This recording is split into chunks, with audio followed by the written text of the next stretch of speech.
Bismillahirrahmanirrahim. Dear students, Assalamu alaikum. Physics class 9 unit 3 का lecture number 17 है। इस lecture में हम लोग पढ़ेंगे फ्रिक्शन के बारे में कि फ्रिक्शन क्या होती है। आप लोगों ने कभी गौर किया कि जब आप किसी बॉडी को हरकत देते हैं, किसी बॉल को आप फर्श पे रोल करवा दें, आगे की तरफ धक्का दे दें, किसी और चीज़ को आप हरकत दें, तो थोड़ी सी हरकत के बाद वो रुक क्यों जाती है? उसको रोकने वाली कौन सी फोर्स है? तो आज यही चीजें हम डिस्कस करेंगे कि वो रुक क्यों जाती है, कौन सी फोर्स है और क्या चीज उसे रोक रही होती है। तो आइए एक छोटी सी एक्टिविटी में देखते हैं।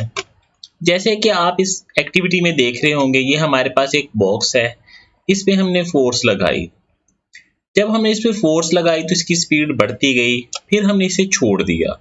जो ही हमने इसे छोड़ दिया, अब आहिस्ता आहिस्ता इसकी स्पीड कम होना शुरू हुई, जैसे कि आप देख रहे होंगे, और कम होते होते चंद लम्हों में ये रुकने की तरफ आ रहा है और ये अब तकरीबन रुक चुका। ये कौन सी फोर्स है जो इसे रोक रही है? कौन सी फोर्स थी जो इसे मुखालफत कर रही हरकत के? तो यही चीज कहलाती है फ्रिक्शन। तो फ्रिक्शन क्या है? The force that oppose the motion of moving objects is called friction. वो फोर्स जो हरकत करते हुए जिस्म की मुखालफत करे उसे हम कहेंगे फ्रिक्शन।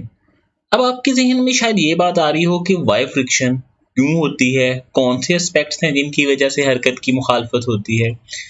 तो अजीज तलबा, वजह ये होती है कि जहाँ पे दो बॉडीज के कॉन्टैक्ट पॉइंट हैं, जैसे आप देख रहे हैं ये केमिस्ट्री और फिजिक्स की बुक्स पढ़ी हैं, बज़ाहिर आपको ये सरफेस बिल्कुल प्लेन नज़र आ रही होती किताबों की, लेकिन इनको अगर आप माइक्रोस्कोपिक लेवल पे देखें तो ये जैसे ऊपर आपको नज़र आ रहा है इस तरह से नज़र आ रही होती हैं। जैसे कि आपको पता है कि हर चीज़ मालिक्यूल से बनी हुई है, तो ये येलो वाले ऊपर वाले के मालिक्यूल हैं, ये जो ब्लू हैं ये नीचे वाले के। जब आप इस एक बुक को दूसरे पे हरकत देना शुरू कर रहे हैं, तो अगर आप माइक्रोस्कोपिक लेवल पे देखें तो ये मालिक्यूल थोड़े बहुत ऊंचे नीचे होते हैं।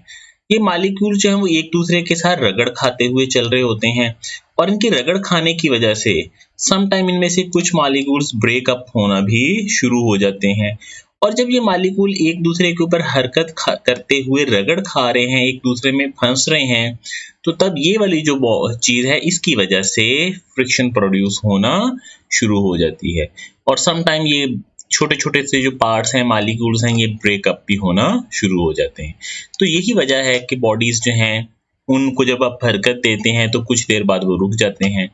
अगर फ्रिक्शन ना हो, जैसे आप इस ब्लॉक को बर्फ पे ले जाएं और वहां पे जाके हरकत दें, तो अब आप इसे छोड़ देंगे तो ये शायद कभी भी ना रुके। क्यों? फ्रिक्शन नहीं है। अगर फ्रिक्शन होगी तो रुकेगा, जैसे कि हमने यहाँ पे फ्रिक्शन खत्म कर दी। और अगर कहीं पे फ्रिक्शन ज्यादा होगी तो ये जल्दी रुक जाएगा। जैसे आपने तजर्बा किया होगा कि अगर आप प्लेन सरफेस पे फर्श वगैरह अच्छा मार्बल का है वहां पे बॉल को रोल करें तो ज्यादा दूर जाएगी।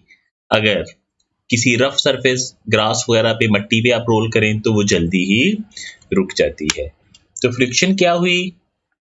The force that oppose the motion of a moving object is called friction. क्यों हुई? The contact point between two surfaces form a sort of cold weld. जो दो सर्फेसिस हैं उनके जो कांटेक्ट पॉइंट है ना, इनके दरमियान एक कोल्ड वेल्ड्स बन जाते हैं। कोल्ड वेल्ड से क्या मुराद है? एक तो वेल्डिंग आपने देखी होगी, वो लोहे को गर्म करते हैं, गर्म करने के बाद पक्का वेल्ड कर देते हैं, जोड़ देते हैं। ये जो ठंडे ठंडे ये एक दूसरे के किनारे फंस जाते हैं एक दूसरे में, इसे हम कहेंगे कोल्ड वेल्ड। तो these cold weld resist the surface from sliding over each other. तो ये जो कोल्ड वेल्ड हैं, जैसे कि आप इसमें देख रहे हैं, ये इसको अगर माइक्रोस्कोपिक लेवल पे देखें तो ये कोल्ड वेल्ड कुछ ऐसे दिखेंगे।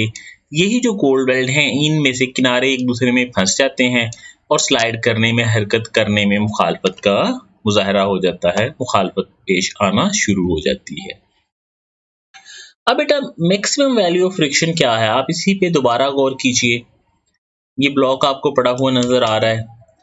अब आपने गौर करना है कि इसकी फ्रिक्शन पे क्या असर हो रहा है। हमने इस पे फोर्स लगाई 10 न्यूटन, फ्रिक्शन कितनी बैक साइड पे नजर आ रही है? 10 ही है। हमने फोर्स बढ़ाई 20 की, अब फ्रिक्शन कितनी है? अब भी 20 है।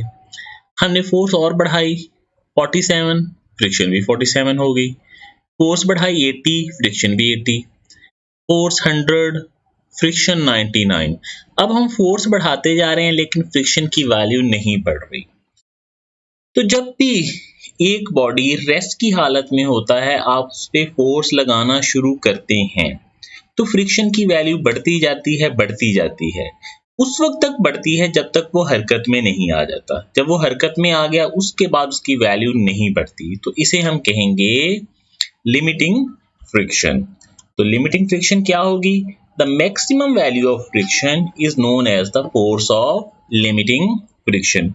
फ्रिक्शन की वो कम ज्यादा से ज्यादा कीमत, उसे हम कहेंगे लिमिटिंग फ्रिक्शन।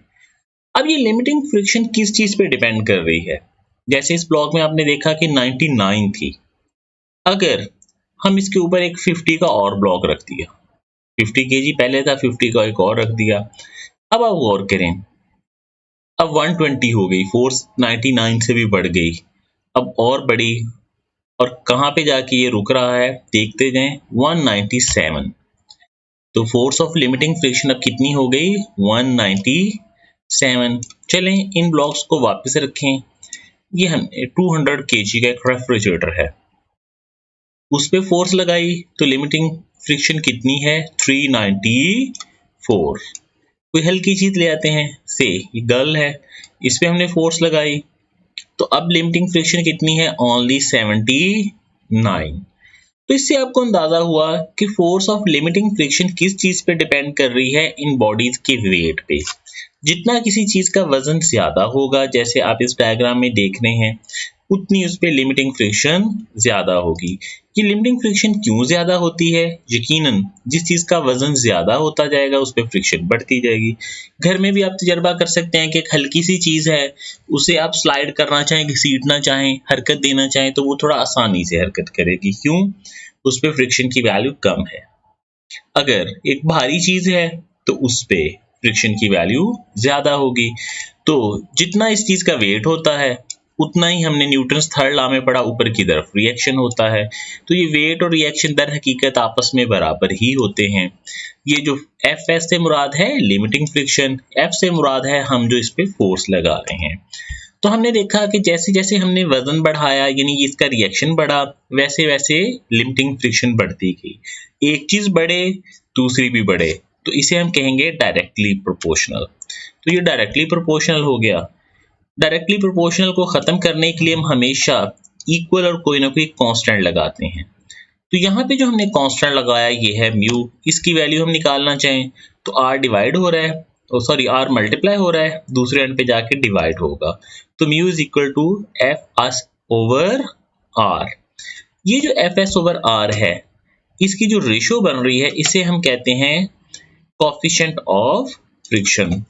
तो the ratio between force of limiting friction, ये जो फोर्स ऑफ लिमिटिंग फ्रिक्शन है इसकी, एंड नॉर्मल रिएक्शन, और जो नॉर्मल रिएक्शन है, इन दोनों की आप रेशो कैलकुलेट करें तो ये हमेशा कांस्टेंट आती है। और ये वाला जो कांस्टेंट है, ये म्यू का साइन है, इसे हम कहते हैं कांस्टेंट कोफिशिएंट ऑफ फ्रिक्शन। ये यू नहीं आपने बनाना, इसे म्यू पढ़ते हैं, वैसे यहाँ पे इसे आप पढ़ेंगे कोफिशिएंट ऑफ फ्रिक्शन।